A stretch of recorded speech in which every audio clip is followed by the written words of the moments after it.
Good day, Team Telco. We continue with our accounts receivable training. And now we want to go on to reconciliations part 4, where we're going to have a look at some payment anomalies that we might come across as we are matching payments to invoices and how we troubleshoot these payment anomalies.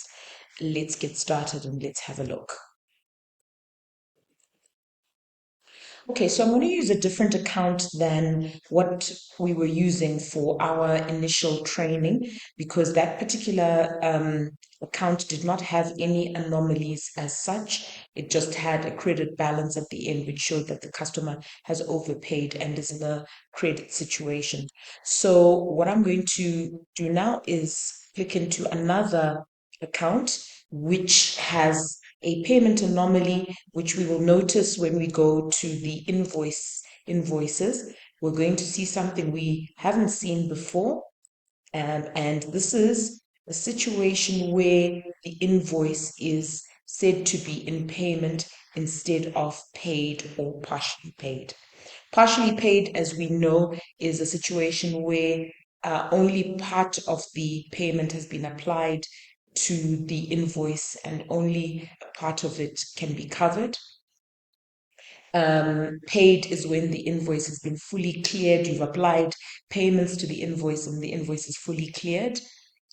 And in payment is the anomaly that we're going to look at right now. Not paid, obviously, is very clear. It's a situation where the invoice there's no payment that has been matched to that invoice and is not paid at all. One of the things I'd like us to look at in this account is you've got some invoices that are partially paid, and then an invoice that's not paid, and then you've got an invoice that's in payment. This account manager needs to be sure that they've applied payments from the oldest to the newest, like we covered in the previous training, and make sure that they've made sure that the previous invoices is fully paid up before going on to the next invoice. So we should only have the most recent invoices being the ones that are not paid, while the oldest invoices should have been cleared by any payments that came through. So I think this account manager needs to go back into their process and make sure that the process has been done correctly. But while we're on this one, I want to look at this. What is the meaning of in payment, and what does it indicate to us about our invoice here? Well, if we open this invoice that is in payment, we see that it is an invoice that was raised on the 27th of September, and it was an invoice for a platinum service for this customer, for a 50 meg for this customer at that price. This looks a little bit weird, and I think this account manager needs to again have a look at this.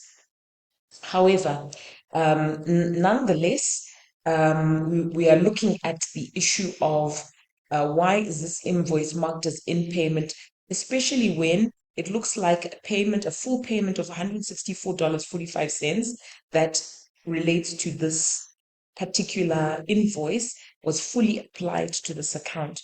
This payment was received into this particular payment journal in Bulawayo and on this date, and it was an amount of 164.45. So this amount should really have cleared off this amount, but you still see that this is marked as in payment. Well, what this simply means is that let's go and have a look at the payment itself. So we can enter the payment by going to the I there and then view the payment itself. So let's go and have a look at what's happening with the payment. Well, we can see a couple of things. The payment receipt was raised, received money from the customer on this date, and the amount that was received was recorded, and a memo was raised, which is not very informative, unfortunately. It needs to be a little bit more substantive about what the client was paying for, and also the journal into which the amount was paid is recorded there. We can see on this payment card that this payment is matched to an invoice. That's the invoice that we just came from. But here again, we see a very interesting thing. This payment was matched to an invoice, but has not yet been matched to any bank statement. So therefore, we cannot verify that this payment was actually received because at this point in time, it has not been matched to a bank statement. Let me show you a payment that has been properly matched to both an invoice and a bank statement. So if we go back to the customer that we were dealing with before, Mr. Jamu, we know that a lot of his payments were matched both to the bank statement and to his invoices. And so here on the customer payment, we can see a couple of things that are different than the other payment we're looking at. We can see that this payment receipt was raised by this officer on this date with this amount for this customer, and it was received into this bank journal. We can also see two other things. We can see that this payment has been matched to 3 invoices, and we know this because we matched oldest balances to newest balances, and we kept matching from oldest to newest invoice until we had exhausted the balance of the payment. So we can actually even click into that and we can see which invoices was this particular payment matched into if we're interested. It's matched to these particular 3 invoices. But further than that, we can also see that this payment was matched to this bank statement. So there's a bank statement here, and we can see this bank statement was captured by Mr. Reason, who also captured that payment. And at the same time that he captured that bank statement, if we want to see, there's this customer's payment, which was matched to this bank statement over here. And so this payment, when we look at it, is fully matched to both the invoices and to the statement. That's why on none of the invoices does it come out as in payment, it comes out as paid. But if we go back to that invoice that we were looking at for this particular customer,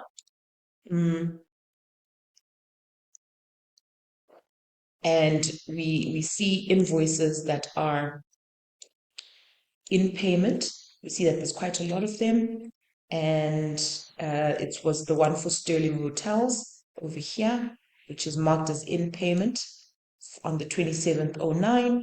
And if we just go back to that particular payment, view it, we can see that although it's matched against an invoice, it is not, there's nothing that shows us that it is matched against a bank statement. So the first thing we want to investigate is we want to say, was this payment captured in that particular bank statement? So we're going to quickly switch across to our accounting.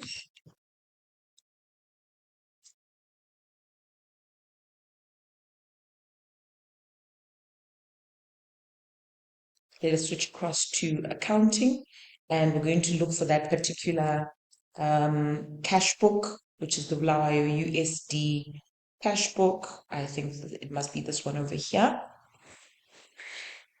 That payment apparently was made on the 27th of September, and we can open that statement. And we see here that doesn't look like there's any cash book amount for that matches this customer amount that was created for this particular entity. I can check on the following day, and again, I'm not seeing anything that was captured for that particular customer. Similarly, I can check on the previous day, nothing was captured for that particular customer. So what I'm going to do is, if I'm the one that's reconciling this account, I am going to go back to that particular issue, and I'm going to raise a scheduled activity for the account manager to investigate this. I'm going to escalate this to, so I'm going to create a customer account escalation. Payment made by Okay, so escalation, and I'm going to call it Sterling, Sterling Hotels. Okay, I'm going to put it to Abigail, so all escalations can go to Abigail.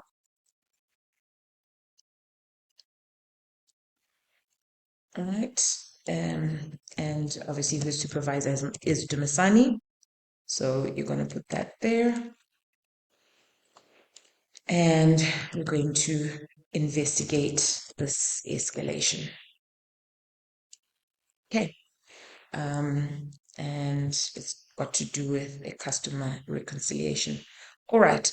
I'm also going to say here, when I create this escalation, have you tried to solve the problem? Yes, I have. I've looked at it. I looked at the bank statement and I looked at the invoice. Have you given a full description of what you're escalating and why? Well, I'll do that just now. Have you supplied all relevant details with the escalation? So as I close this task, I'm going to put these details onto the feedback.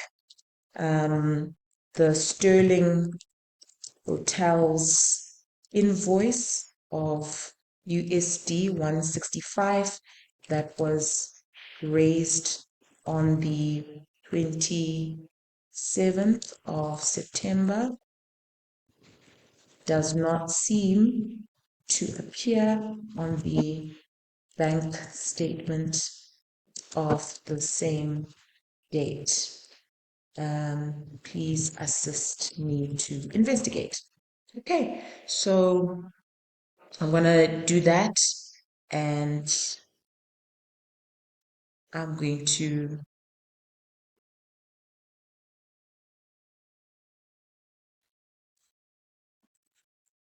no, sorry, I'm putting this, I should put it, oh, I should have created it on the escalation there. Let's put it here.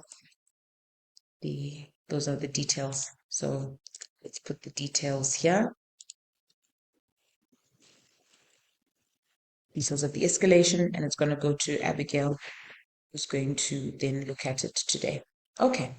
All right. So that is the reason why the in-payment badge may appear, and it's an anomaly when it appears, because it means the customer receipt was raised and matched to the invoice, but unfortunately, the money was not recorded in the bank statement or in the cash book that corresponds. It could be because it's been allocated to a wrong cash book, or there might be some other explanation for this, and there's a need for us to investigate why this actually has happened.